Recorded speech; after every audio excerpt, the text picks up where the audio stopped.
Hello everybody and welcome back to the channel, and today we're covering Mansa Musa, probably the leader with my favorite animations and voice acting in the entire game. He looks super duper friendly. Mansa's whole kit is balanced around suffering in the early game in order to explode and take over the game in the mid game to late game. Molly's ability, Songs of the Jelly, means that your city center gains +1 faith and +1 food for every adjacent desert tile. With your desert starting bias, you can pretty easily get a 2 to 3 faith per turn and food per turn with this in your starting city, which means you're pretty likely to get the earliest pantheon in the game or the second pantheon in the game, allowing you to either get the religious settlements or, probably more importantly, desert folklore. Mines receive -1 production but gain +4 gold, and commercial hub buildings can be purchased with faith. And finally, you get a -30% production penalty when building units or buildings. This leads Molly to have a super slow, super low production start, and that's a huge detriment in the early game and is a significant factor to how you play on deity. Mansa Musa's ability, Sahel Merchants, gives your international trade routes +1 gold for every flat desert tile in the origin city, and you get extra trade routes permanently for entering a golden age. This is a great ability, but it still doesn't make up for the slow start that you're going to have, and in fact, I tend to ignore this ability beyond the extra trade route per golden age until at least the mid game, where I'm comfortable and can afford to have a flat desert tile city. Molly also gets the Mendakalu Cavalry, that's really hard to say, a knight replacement that gains 5 combat strength over normal knights, but most importantly, it prevents your trade routes from being plundered and gains gold per kill based on the defeated unit's combat strength. Again, this is another mid-game bonus that works to get you gold. It's not super duper strong, but the extra gold can add up over time, especially if you're in a war with a civ that is an era behind. The only issue with this unit is the AI don't really mass produce units the way that they used to. Very often in games you'll see that you're significantly far ahead in military strength on most civs, so the gold can add up, but it is limited after a while. The best and strongest thing that Molly has going for them is the Seuba. It's a commercial hub replacement, so it's half cost like all unique districts, and it gets +2 gold when it's adjacent to a river, for every tile that's adjacent to a river, and +1 gold for every 2 adjacent districts, and +2 gold for every adjacent holy site. This also gives you a massive 20% faith and gold discount when purchasing in the city. And don't forget the Molly bonus when buying commercial hubs with faith. This is what ties all of Mansa's abilities together, and this one makes him a very well designed civ. You are super focused into building up faith and gold and using that faith and gold to purchase everything that you need while you're producing things that you don't actually need. It's super easy to get a +7 commercial hub with just basic districting. If you get, I don't know, a hex that has a river on 2 sides, that's already a +4 commercial hub. Add in the city center and then add in a holy site, boom, you're at +7. Really easy to get that because rivers often run through the edges of the deserts where you're going to be spawning. The Seuba is going to cause you to have a massive, insanely large amount of gold, which you can use to buy whatever you need. If you combine the Seuba with Mansa's Sahel Merchants, you can easily also get +12 and +15 gold trade routes in the classical era, and this means that you're going to be looking at +300 gold per turn usually in the classical or medieval era. This comes at a huge cost though, because your early game sucks.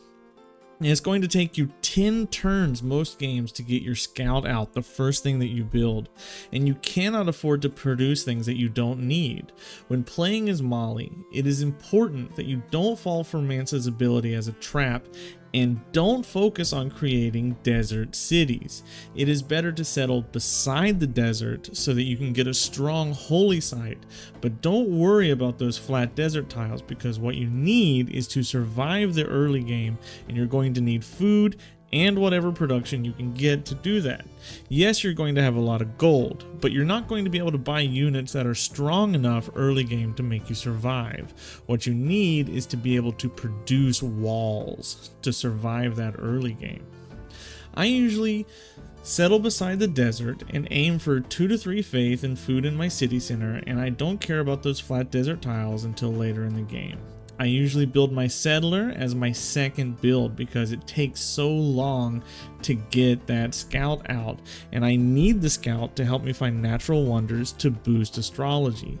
After I settle and I get my second city, I am producing holy sites like a madman and praying that I don't settle beside barbarians or an angry civ. And if I do, I'm purchasing slingers and warriors and hopefully upgrading them into archers if I have time. Mansa is going to struggle with barbs, and if you have an aggressive neighbor like Alex or somebody within marching distance, you've pretty much lost the game immediately. And this just makes Mansa flat out worse than other civs like Portugal, which it can also make an insane gold without the negatives. However, if you can survive, Mansa does have a place to exist in the game as being the gold faith leader.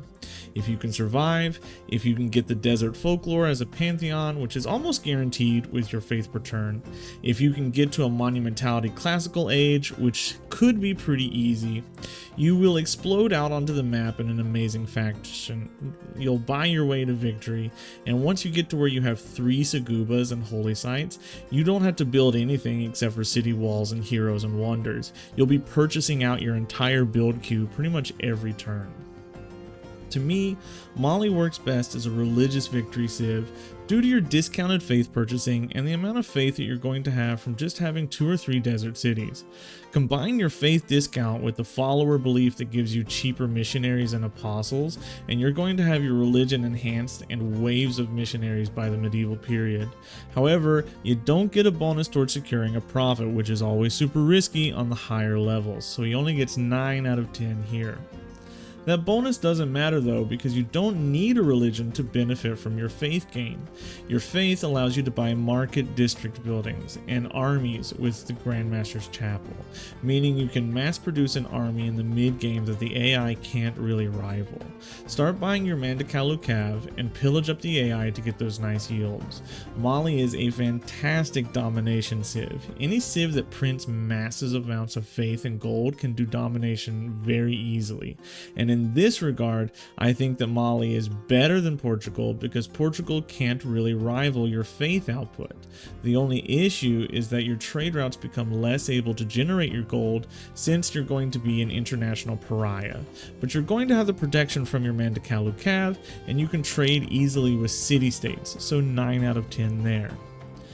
Diplomacy also works really well with Mali, and that's not surprising since they came out with Gathering Storm, the Diplo Victory expansion. You have gold enough to dominate those emergencies, and you'll be able to purchase Diplo favor off the AI in huge amounts. The only downside is you cannot really compete for the wonders like Potala Palace and Statue of Liberty, so 7 out of 10 for diplomacy. Science is fantastic as Mansa. You get a religion, get Jesuit education, have cheaper universities and cheaper campuses and research labs, and you just go to the moon. It's easier than you think, as long as you get your holy site and your religion fast enough. Even then, if you don't get it, you can purchase the campus district using Reina, then you can purchase the buildings inside it with your insane gold generation, and if you get a golden age with free inquiry, your Sugubas can generate a huge amount of science. You're just going to struggle a little bit with production for those final projects, so 7 out of 10. Culture is the least likely path to victory for Mansa. You just have no reason to go for this victory over any other. Sundiata is the other Mali leader, and he's the culture leader. Gold is the least useful for culture victory. However, you do get cheaper naturalists and you do get cheaper rock bands. So that's something. And you can buy up all the great works, but don't do this too many times. Go for other victory conditions instead. 5 out of 10. Mansa is fun and strong if you survive the first age, and that's the biggest problem. You have to get through that hard start where you have no production to build any defenses. If the AI attacks you, you're done. It's kind of like playing deity on hard mode, but if you get through it, your Segubas will pull you to any victory you can get. The Seuba might be the second best unique district in the game behind the Lavra. I give Mansa a B, which is higher than most people would rank him. I'm voting on flavor as well as possibility. Most people see him as, oh, 4 out of 5 games you're going to re-roll because you have a bad start. And I understand that that's frustrating, but if you do get that start that is really good, he feels like no other Civ in the game. If you survive, you're gonna have a good time. Thanks for watching, and let me know what you think about Mansa in the comments down below, and I'll see you next time. Goodbye.